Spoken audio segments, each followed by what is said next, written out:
한국산 엔진 성공, 미 전투기보다 강해. KF-21 42,000파운드 개발 고고도 비행. GE 엔진연구원 충격, 비현실적 속도. 정부가 15,000파운드 힘 이상의 추력을 내는 항공 엔진 개발을 추진하고 있는 가운데 연말까지 첨단 항공 엔진 개발에 대한 구체적 로드맵을 수립한다는 계획이다.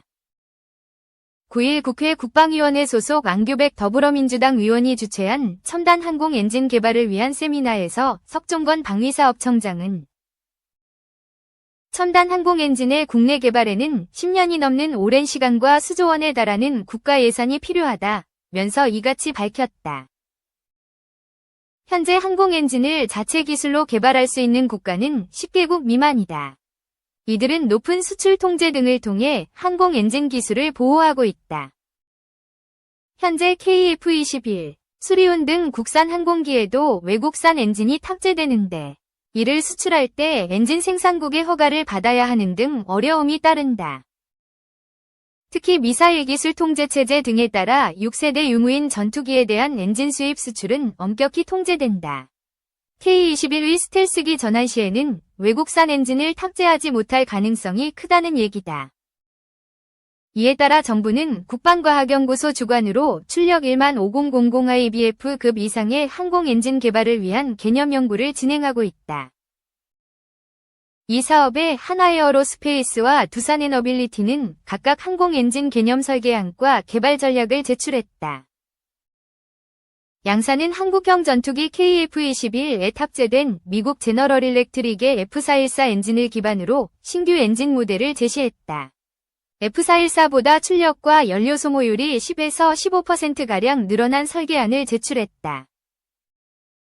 심현석 방위사업청 서기관은 두 업체 모두 국내 독자 개발 시에는 2040년 전후 비행시험이 가능한 수준의 엔진 개발이 완료될 것으로 보고 있고 국제 공동 개발 시에는 2035년 전후 개발이 완료될 것으로 보인다고 말했다. 엔진 개발 경험이 많은 해외 유수의 기업과 협력하는 국제 공동 개발 시의 개발 기간은 단축될 수 있지만 국내 기술 축적 수준은 독자 개발 대비 낮아지고 개발된 엔진에 대한 지식재산권을 온전히 획득할 수 없어 향후 수출 등 활용에 제약이 있을 것이라고 지적했다. 이에 따라 오랜 시간이 걸리는 요소 기술의 개발을 병행 추진해 최종 양산 단계에서는 소재까지 국산화하는 것을 목표로 추진하고 있다는 설명이다. 특히 심서기관은 장기적이고 한결같은 국가의 의지가 필요하다고 강조했다. 그는 국산 전투기 개발이 최초 논의된 시점부터 체계 개발에 착수하기까지 17년이 걸렸는데 사업 타당성을 다양한 기관에서 7번이 검토를 거쳤고 공청회 등 의견 수렴 과정도 있었다면서 이렇게 어려움이 많았음에도 불구하고 결국 오늘날 성공적으로 우리 손으로 개발한 전투기를 갖게 된 것은 본 사업을 국책사업으로 지정하고 국가 차원의 노력을 오랜 시간 결집한 결과라고 했다. 한화에어로스페이스는 정부의 첨단 항공 엔진 개발 계획에 따라 2026년 사업이 본격화되면 2039년까지 KF-21용 엔진을 개발한다는 계획이다. 김원욱 한화에어로스페이스 첨단 엔진 사업단장 전무은 13년의 기간과 3조 원 넘는 개발 예산이 소요될 것으로 분석되는데 KF-21 블록 3 스텔스기 위 전력화 시기에 지장이 없도록 2년 정도까지 개발 기간을 축소하는 방안을 적극 검토하고 있다고 말했다. 2. 핵무기 기하급수적 늘려나갈 것. 김정은 연내 중대 무기 실험 예고? 북한 정권 수립일 9.9절을 맞아 김정은 국무위원장이 핵무기를 기하급수적으로 늘려가고 있다며 핵무력을 계속 강화하겠다고 밝혔다. 북한이 연내에 핵미사일을 포함한 중대 무기 실험에 나설 것이라는 전망도 나온다. 김 위원장은 전날 9.9절을 맞아 당 중앙위 본부청사에서 당 정 간부들을 향한 연설을 통해 우리는 지금 핵무기수를 기하급수적으로 늘릴 때에 대한 핵무력 건설 정책을 드팀없이 흔들림 없이 관철해 나가고 있다며 우리 국가는 책임적인 핵보유국이라고 강조했다고 노동신문이 10일 보도했다. 김 위원장은 강력한 힘이 진정한 평화이고 우리 국가 발전의 절대적인 담보라며 항시 엄중한 핵 위협을 받는 우리가 자기를 지키기 위해 가진 핵무기는 누구에게도 위협이 되지 않는다고 주장했다. 이어 핵을 보유한 적수 국가들이 강요하는 그 어떤 위협적 행동에도 철저히 대응할 수 있는 핵 역량을 부단히 강화해 나갈 것이라고 말했다. 김 위원장이 구구절 중앙보고대회나 경축 행사에 참석하지 않고 별도로 연설을 진행한 것은 전례가 없는 일이다. 통일부 당국자는 구구절 연설은 처음이며 수해 등으로 내부 상황이 여의치 않은데도 강령적인 연설 발표를 했다고 평가했다. 이어 수해로 인해 악화된 민심 수습과 함께 연말 성과 달성에 대한 압박 의도로 보인다고 해석했다. 김 위원장이 핵무력 건설 정책을 강조한 만큼 연말까지 북한이 핵미사일 등에 대한 실험에 나설 것이라는 분석이 제기됐다. 홍민 통일연구원 선임연구위원은 110여일 남은 올해 안에 군사정찰 위성, 고체형 대륙간 탄도미사일과 중거리 미사일, 잠수함 관련 수중무기 등의 발사가 이뤄질 가능성이 있다고 전망했다. 김 위원장은 핵 역량 강조 외에도 지방발전 20+10 정책 등 경제 성과를 강조했다. 지난 7월 말 발생한 수해 복구와 관련해서는 승리적으로 종결해야 한다고 독려했다. 이물출 경남대 극동문제연구소 교수는 국방력 강화를 통한 체제 유지와 주민생활 향상을 통한 민심 확보라는 두 마리 토끼를 다 잡겠다는 의지를 과시한 것이라고 말했다. 한편 한국과 미국, 일본 국방당국은 이날 서울에서 제15차 한미일 안보회의를 열고 가까운 시일 내에 지난 6월 최초로 시행한 다영역 3자 훈련인 프리덤 에지위 2차 훈련을 시행하기로 동의했다. 또 최근 북한의 핵무기 투발 수단 다양화 등을 규탄하면서 한반도 및 영내 안보 불안정을 일으키는 북한의 모든 행위를 즉각 중단할 것을 촉구했다. 3. 미국 EU 탄도미사일 거래 이란의 제재 예고. 이란이 최근 러시아에 탄도미사일을 대량 공급한 정황이 포착된 가운데 미국과 유럽연합, EU, 이란과 러시아 측에 이란과 러시아에 대한 신규 제재를 예고했습니다.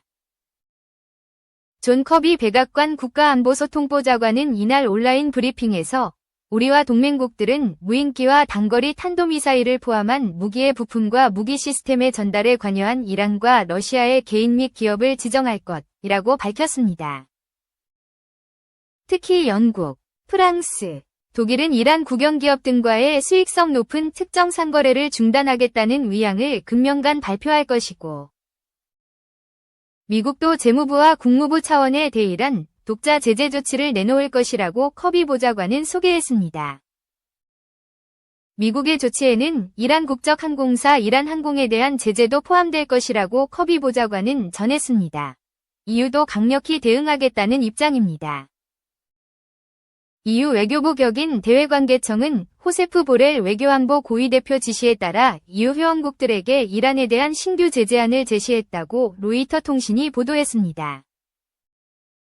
제재 시행을 위해선 27개 회원국의 만장일치 동의가 필요합니다. 피터 스타노 EEAS 대변인은 우리는 이란의 탄도미사일이 러시아로 이전됐다는 신뢰할 만한 정보를 입수했다고 말했습니다.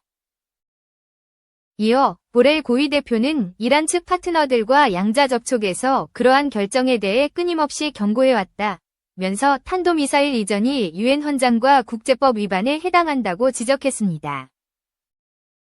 일간 뉴욕타임스, NYT 등 미국 언론은 지난 7일 이란이 수백 발의 단거리 탄도미사일을 러시아로 선적한 사실을 확인했다고 보도했습니다. 이란은 전날 외무부에 이어 이날 주유엔 대표부 성명을 통해 이 같은 언론 보도를 일축했습니다. 4. 핵 사용 결정. 인간이 통제해야 책임 있는 AI 군사 활용 논의. 인공지능의 눈부신 발전은 군사 분야에서도 쉽게 목격할 수 있습니다. 영화 속 킬링 로봇이나 정찰 무인기도 이젠 현실이 됐죠. 우리 정부 주도로 세계 90여 개국이 군사적으로 인공지능을 책임있게 이용하는 방안을 한자리에서 논의했습니다. 최지원 기자입니다. 사람들이 다 봤어요. 모두 사살하세요. 목격자는 없어야 합니다. 킬링 로봇, 인공지능이 스스로의 판단으로 인간들이 목숨을 앗아가는 일은 더 이상 영화 속 상상으로만 치부하기 어렵습니다. 인류가 AI를 군사적으로 책임있게 이용하는 방법을 논의하는 고위급 회의, REAIM이 출범한 건 이런 이유에서입니다. 국제기구 학계 시민사회 관계자들이 참석하는 민관 1.5 트랙 국제회의인 REAIM이 열린 건 이번이 두 번째. 한국과 네덜란드 공동주최로 서울에서 열린 올해 회의엔 90여 개국 정부 대표단을 비롯해 2,000여 명이 참석했습니다. 회의를 마치며 61개국은 AI를 책임있게 군사적으로 이용한다는 목표로 결과 문서인 행동을 위한 청사진에 서명했습니다. 청사진은 무엇보다 핵무기 사용을 비롯한 군사적 결정과 실행에 있어 인간의 통제와 개입을 유지하는 것이 중요하다고 짚었습니다. AI의 이중성을 군사 분야에서의 규범적 체계에 적용하는 건 복잡한 일입니다. 하지만 부정할 수 없는 사실이 있습니다.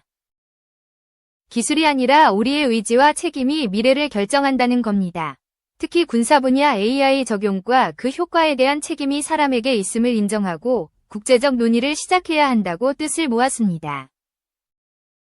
참가국들은 또 국가 및 테러 집단 등에 의해 대량 살상 무기의 확산에 기여하는 방식으로 AI 기술이 활용되는 것을 방지할 필요성을 강조한다고 밝혔습니다. 정부는 지난 5월 AI 서울 정상회의를 주최하는 등 AI 규범에 관한 글로벌 담론을 이끌어온 만큼 군사 분야에서의 책임 있는 이용에 대해서도 지속적으로 목소리를 낼 계획입니다.